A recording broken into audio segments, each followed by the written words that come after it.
Welcome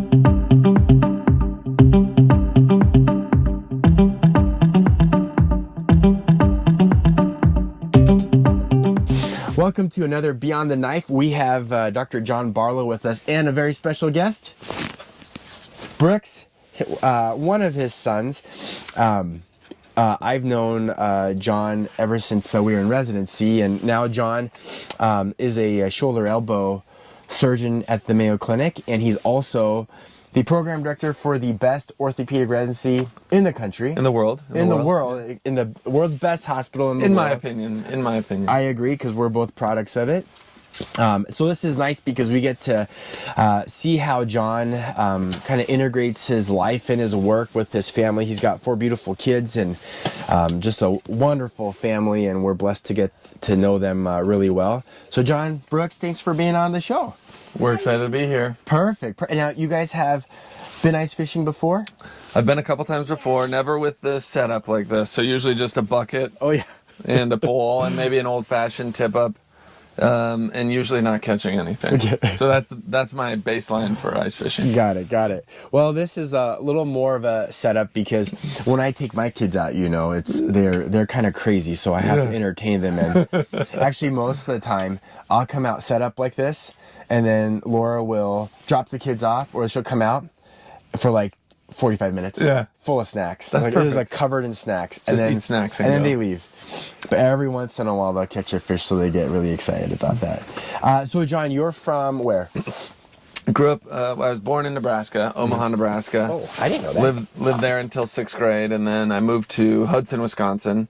My mom changed jobs, so she moved us up here to Hudson, Wisconsin, and lived there through high school. Went to undergrad and med school at Wisconsin, University of Wisconsin. Became a Badger fan. Met my wife there, Emily, and then Mayo Residency. Then after that, I did a fellowship in Philadelphia, shoulder and elbow fellowship, and then ended up going to Ohio State for 3 years, where I sold out, became a Buckeye fan for a while. They won the national championship while I was there, so I bet that was awesome. It's amazing. That was our first year, and it was the year they beat the Badgers in the Big Ten championship game by 60 points. So it affirmed our decision to be Buckeye fans, and then came back here about 5 years ago to join faculty at Mayo Clinic, and been super happy about that. Yeah. Now, why did you decide to go into orthopedics? Yeah, so I liked science and math always, and found that I was good at it. And so one of the things my mom always said was that she's very pragmatic about education. Both my parents are, and they wanted me to understand what's going on with the job before I chose it. So the option in the Barlow household was not to go to undergrad and find yourself. It was to have a plan before you go into it. So she knew some physicians in the area in Hudson, Wisconsin, and I actually shadowed with a couple doctors at what was then St. Croix Orthopedics, Dr. Nolan, and I was like, this is the coolest thing ever. That was in high school. So just out of luck, your first experience in medicine was orthopedics? Yeah. Ah, okay. And so then I also shadowed with a plastic surgeon. I shadowed with an ENT surgeon. My mom kind of arranged some of those things, and I just really liked ortho the best. And that was when I also recognized that I also like the engineering side, and did some experiences around that and realized I like the patient, the interpersonal interaction side of medicine. So I kind of chose ortho before I chose medicine for the most part, which is a little bit backwards. And you never wavered in that decision? I think I went back and forth a lot, and I was the type who, I think you were probably maybe the same, I don't know, but I really loved everything that I did. Mm-hmm. So I loved every rotation that I was on, and I was like, I could do this. And I did internal medicine as my first rotation as a third year, and I was like, this is actually great. I like it. And I liked everything that I did, and then I ended up doing my ortho rotation, and I just loved that the most.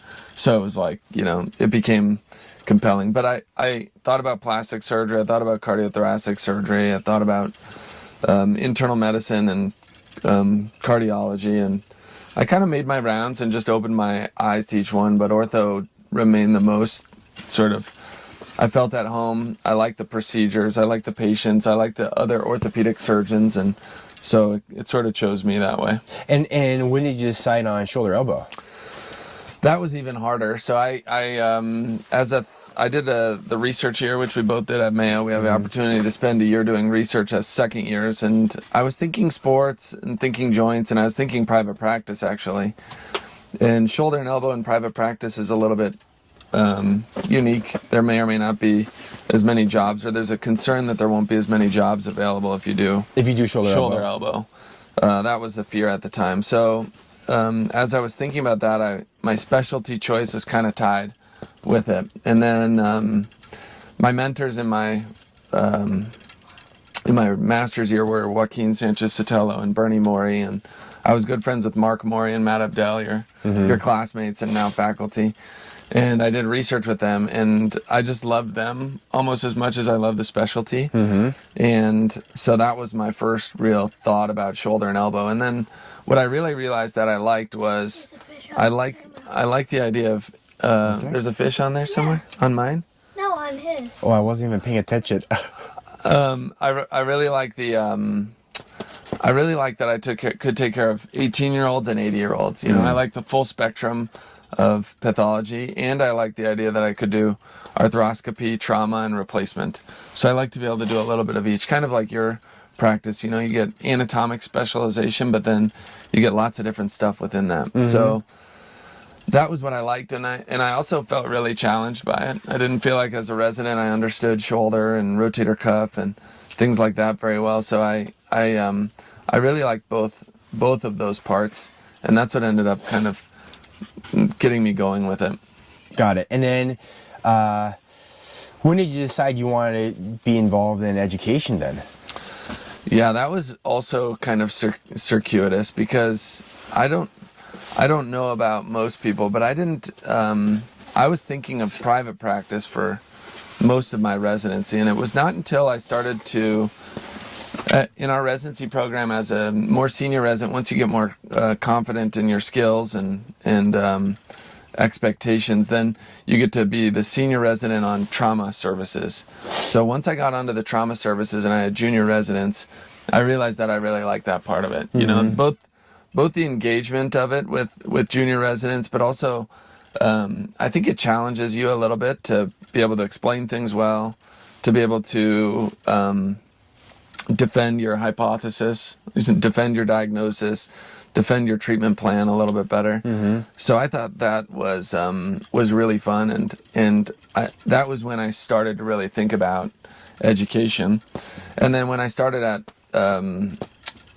Ohio State, I think I had a resident intermittently, and that just sort of grew basically organically after that, where I think the residents enjoyed operating with me, and I was trying my best to teach them what I knew, which is, as you know, sometimes easy, sometimes hard to express what you want to do, but I really enjoyed that part of it. And one of the things that I like to say is that if I'm just operating by myself, I love orthopedic surgery, so one of the downsides of education is you do a little bit less yourself, right? But if I'm just operating by myself, I think that's like an 8 out of 10 in terms of fun. I really enjoy it. But if you're operating with a resident or a fellow who really gets it and is progressing, it can be a 10 out of 10. That's like the greatest feeling ever when it hits, and they get excited about it. Yeah, I agree. So it's all about trying to sort of chase that 10 out of 10 experience, and I've had almost all of my experiences that have in teaching have been that way. So I really, really like it. You know, when so we were residents together, just a year apart, and I never thought you would go to lead our residency, because you just never showed that, you know. But I've seen you do it now for the past few years, and your dedication to it and all the thoughtfulness you put into it, it's a lot. And we talked about you know, you even out, probably more so outside of the normal hours, you're thinking about it, working on it, dealing with things. What would you say has been the most challenging part of being the program director of a large residency? That's a good question. And I think, you know, it is interesting, because you look at, obviously, to run a residency program like ours, there's lots of different kinds of people who are skilled in education. And I think we certainly have lots of our partners who are really skilled at lots of different things within the education sphere. So Mark Morey is probably our most thoughtful surgical educator. He thinks a lot about the actual science of education with his education background. And I think one of my probably my biggest skill around it has not been, as much the one-on-one teaching, but sort of the leadership aspect of trying to manage a large group of people, which a program director ends up being more of that than one-on-one teaching, obviously. So, and then some of the mentorship-based skills. Well, John, I think what's nice for residents and fellows to see is that, our lives are so busy, and I think that they see you as the program director. Remember, our program directors, I heartily wanted to interact with them, and I just put them in, like, such a high level, which they deserve, don't get me wrong, but I fail to see them as like an actual human being with a family and struggles and things like that. So I think it's nice for people to see that despite you doing so well in your career, that you also kind of balance it with a lot of different things. And we talked about balance versus integration. How do you manage to do that? Because you're undoubtedly one of the busiest people that I know. Like how do you manage it? Well, I think it's interesting, even just to that discussion point, I think part of our job as program director, or as teachers of leaders of people, is to try and understand what they need and what they want. And I think it's very clear, if I think back to what I wanted from my program director at the time, I wanted him to give me access to cases and teaching, and that was the most important thing, right? So I was happy with him not necessarily being an integral part of my life from a sort of day-to-day mentorship perspective. I wanted to make sure I had the opportunities that I needed, and I think that was generational. If you look at Gen X, and then some of us, where I'm technically considered millennial, but I'm elder millennial, there was a sense that the work was most important. And I think if you surveyed around our time, what were the most important things from a residency perspective, number one would have been case volume. Number two would have been diversity of cases. Number three would have probably been early operative exposure. Right? If I ask people now, and I always ask people what are most important things, the most common answer is a culture or community, a family, a community feel. So a feeling of sort of belonging or getting along with others in their program. And I don't know if that's just because programs have gotten good and people assume that, but I think there's a sense that that's really important to this generation. That, they feel like they do that. So it's been one of my intentional things. It's something that I do naturally, but is to be open about my life, open about my family, and share with them my thoughts and experiences outside of work. Because I think I have an opportunity to lead and mentor them to some degree in that way. Not that I have it all figured out. Yeah, you can, but to some degree, I think the work-life sort of integration thing to me is mostly about being intentional. So it's I recognized early on when I was a med student and I did like a family medicine rotation, and I was just not exactly my best. I wasn't loving it.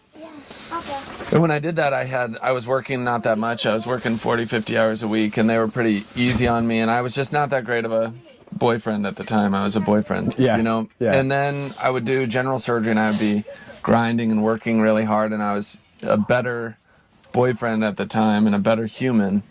And so I recognized that that's okay, that I get some joy from work, and that I think I'm a better husband and a better dad when I feel like I'm doing what I need to do at work. Yeah. So I give myself permission to do that, and it's part of us that's that way. And then when I'm home, I try and be home and not be distracted and not being doing other things. That is, I'm intermittently successful at, because obviously sometimes things take over and in that way.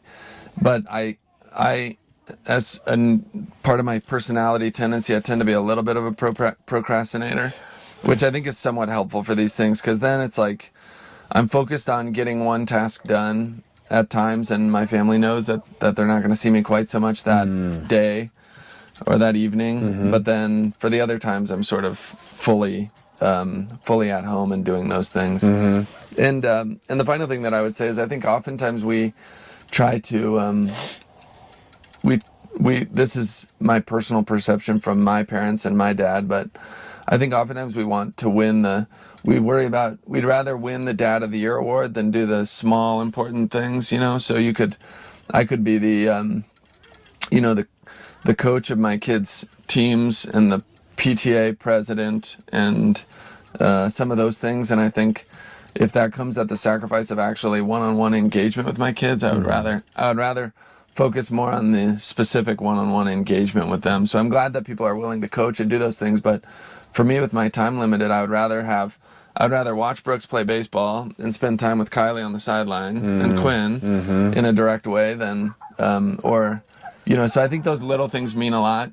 sleeping in on, doing sleepovers with the kids, having quiet breakfast with them, or little opportunities like that mean as much to me as the bigger things that sometimes we give ourselves more credit for. Yeah. But that's my own bias, and part of that is driven just because I can't do all the big things as much as I'd like to either. But So then how about for you, like what if you because you spend the time with the family, but you need your own personal, reset your clock a little bit, your energy bar. What do you do? yeah, I think first of all, I think it's important that we get refilled by work a little. So surgery for me is that way. I really enjoy being in surgery, and I think that's okay. I give myself permission that that's like part of what I do. So for instance, sometimes there's discussion about like work and time and taking more time off work, or for instance, giving me more protected time at work. I think if I operated less, my bar would, I'd be more worn out if I operated less, because operating for me is a real release. The other thing is we try hard to, Emily and I now are exercising in the morning before work. So exercise clearly helps me mentally, and it's the classic thing. It's just like eating right or getting good sleep, where it's a slippery slope and you kind of fall off the log, and then you're wondering why you don't feel very good and you can't figure it out.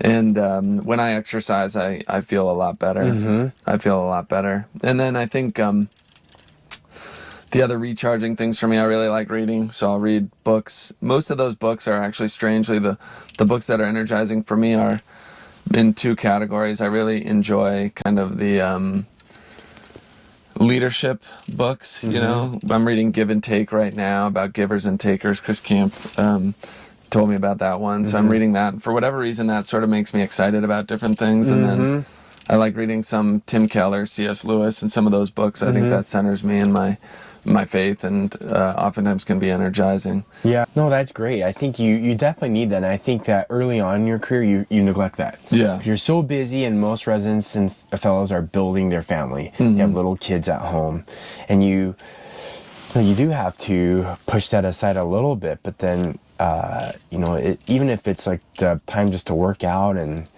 or go fishing or just reading a book, I think you need that. Otherwise it bottles up, and I think then you become unhealthy. And I think I like taking like my fellows out doing these things, because then they see like I don't feel bad about it. Yeah. We had one of those visiting professor last year who said, he got done early in the day, and his partner's like, "You're done?" And like, there's only so many minutes in the day. Yeah. And I've woke up, what you don't know is I woke up at 5 a.m. or 4 a.m. to do those things, or I was up till midnight. But now I'm going to go do something from 2 to 5, because that is the time I can do it. And you're doing everything. I think it's okay. I think that, again, it used to be that when you said, what's my balance? It was perceived as being lazy, or you don't want to do things. But I know that the times that I haven't, if I've neglected myself for a little bit, then I feel like sometimes I'm just not a good husband, dad, doctor even. And then when I'm in a good place, then I'm good at all of those things. Yes. And I think it's kind of like parenting, but it doesn't always have to be something big. I think that's what we see on TV or we read about. It's like, oh, go take a weekend vacation or something.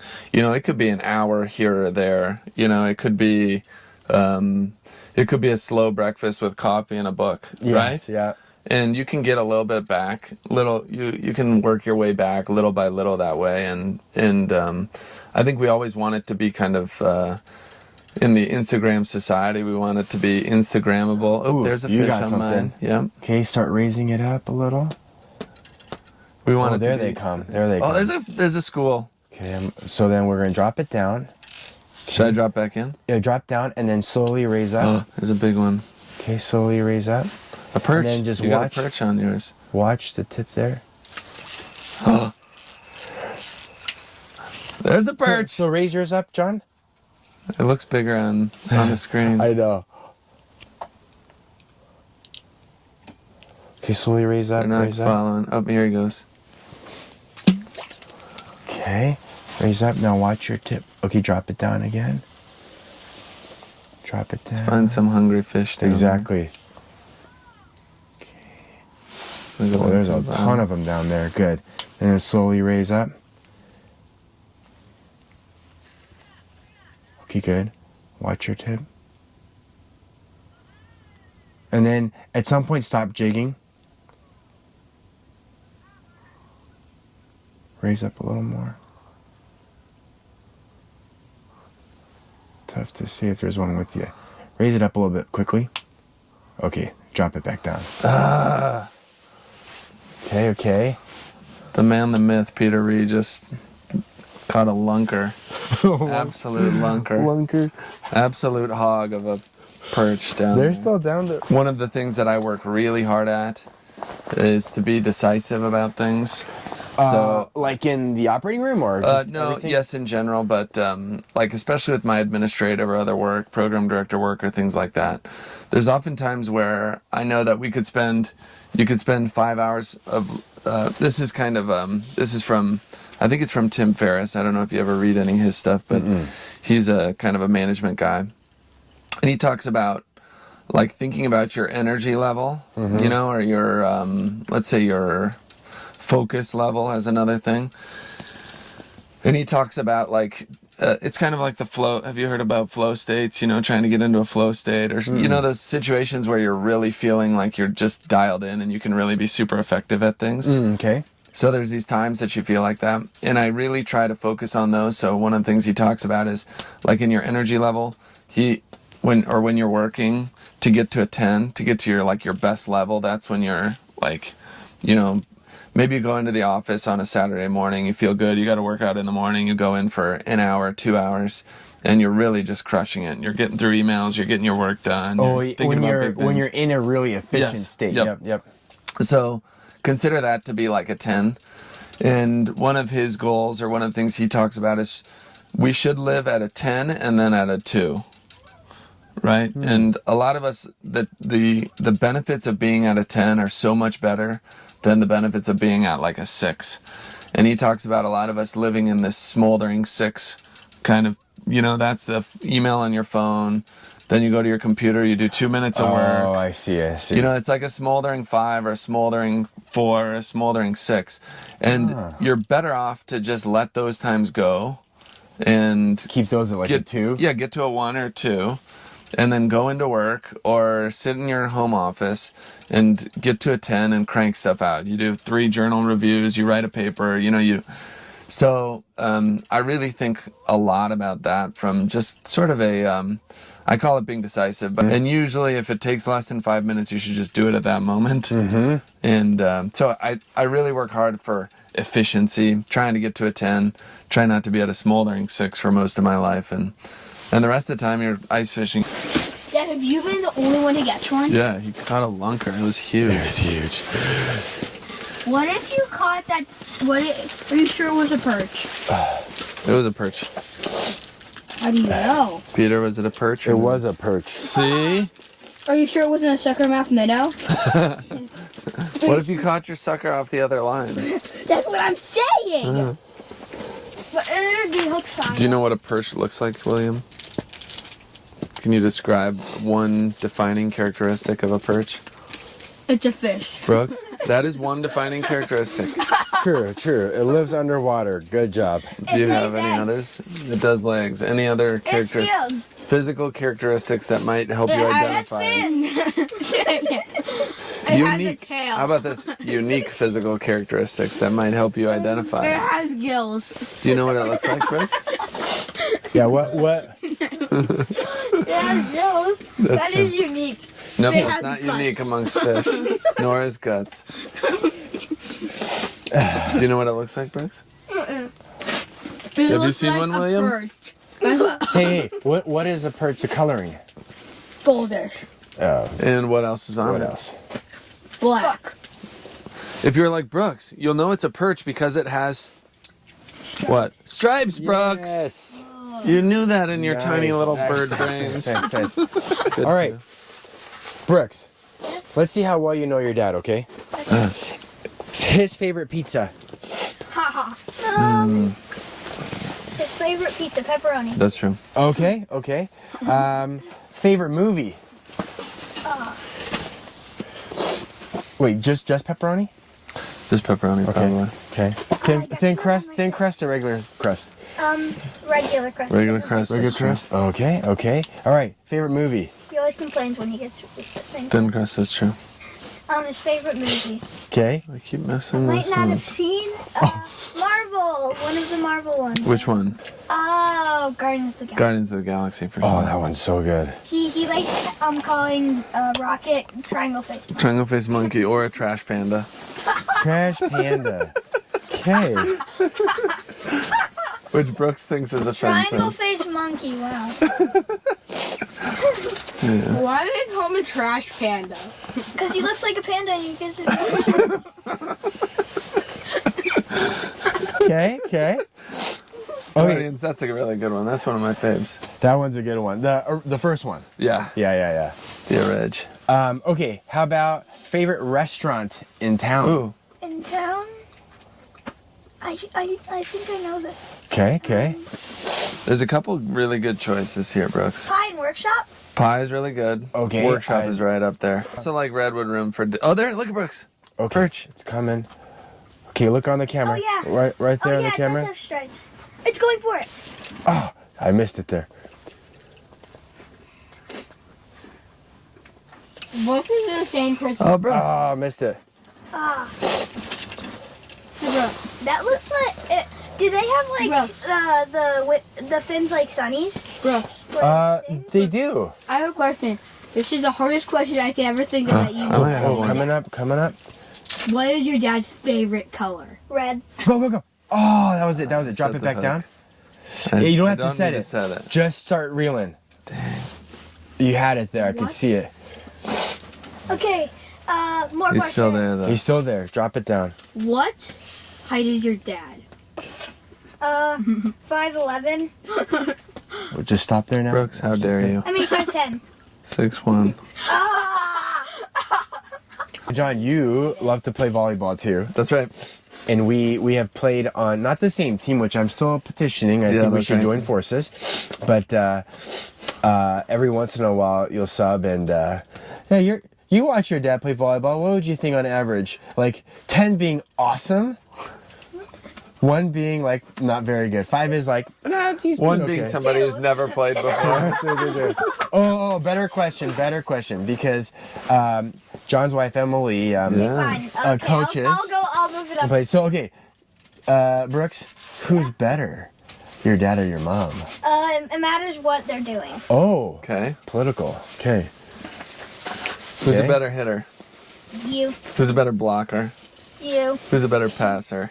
Mom. Dang. That's true. She is really, really good. Dad, what's my favorite restaurant? In town? No, not in town. Piata. Yep. Oh, nice. Piata. Okay, William, let's try to. Oh, I know. We should do a father-son trivia test. Okay. Yeah. Let me think. Yeehaw, I'm Oh, right. easy one. Favorite color, Brooks. What do you think is your dad's favorite color? Red. Easy. Okay, William, what's my favorite color? Honestly. Okay, answer honestly. We don't want the Barlows to beat us. You don't want to go down 1-0. What is it? Green. Do you even know it? Okay, now we have Okay, 1 it's point. blue. Okay, you have 1 point. Got it. 1-0. Now let's ask about you guys. How about Pickle. your favorite your favorite TV? No, that's because you guys watch YouTube probably. No. You don't? No. Oh, favorite video game. Okay. Okay. You already I'm know gonna go mine. first for Brooks. Let's see. His favorite video game, Super Smash Bros. Yes. Oh, okay, William. Is it Legends of Zelda? Yes. Yes, we're on the board. On the board, 2-1. 2-1. Okay, now it's a question for us. Okay. So what's your favorite animal all around? Favorite animal for this? Oh. This is for the kids. We have to Favorite guess the animal, kids. like what not their domestic favorite animal. or Yep, any just animal. all animals. I bet you won't know mine. Brooks has had this has been a moving target for a long time. It's a very long word. I would say a Philippine tarsier. Yes. Oh my gosh. What? I don't even know what that is. Okay. This little monkey thing that looks like a potato in his size. It's like this big. Oh really? Okay. Big eyes. Just, Okay, let me see if I can it channel. looks like a William. little like I'm not gremlin. your dad's. Mine's a Just don't say what it is. Okay. Do you know what it is, William? Yes. Do you have it in your Oh mind? man. Well, actually, no. I actually don't really. I'm not sure if I have a favorite. Well, you better think of one now. I have a favorite pet. Nope. I think I'm just gonna have to say a dog. Wrong. What is I it? said eagle. Oh, that's a good choice. Oh, that's Dada's. Okay, so That is one of there's my 5. favorite You guys animals. have 5. We have 4. This is for the win. Okay, John. This is a question they need to ask about us. Okay. Favorite place to go on vacation? Florida. Oh, guys, check it out. Oh, there's one. I'm gonna wait for. I'm gonna pull mine out. So it goes after John's there. John. Oh, there we go. Okay, John. There's 2. Watch your lure, or your tip. There's 3. Yeah, there's Go, John. Yes! Oh, yeah, guys! so big. That's a sunny, right? It is. Oh, here I have one on my camera. Okay, Brooks, Brooks. Get your slack out. Watch Your slack's on the ice. Oh no, Brooks. You got big problems there, Brooks. Got 2 around me. There you go.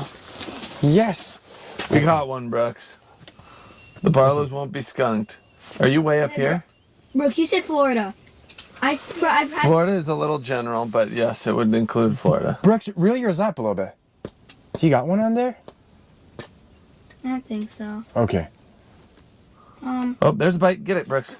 Yes! Yes! Brooks, that's a big one. Oh, nice and easy. Oh! Here, let me get a picture, Will boy. we keep it? No. Yeah. It's Prina. Oh, wait. That's the size of that Hold on. sucker mouth. In Brooks. Hold on. Now we've all caught one except little William. Who has it? Little Will I am. William admittedly just comes for the company Yeah. And the snacks. and the snacks. Well, that's what fishing and hunting are just as much about. And the nature. Exactly. No, I didn't come from the nature. I came because Brooks was coming. And for That the- is true. And for the snacks. That is true.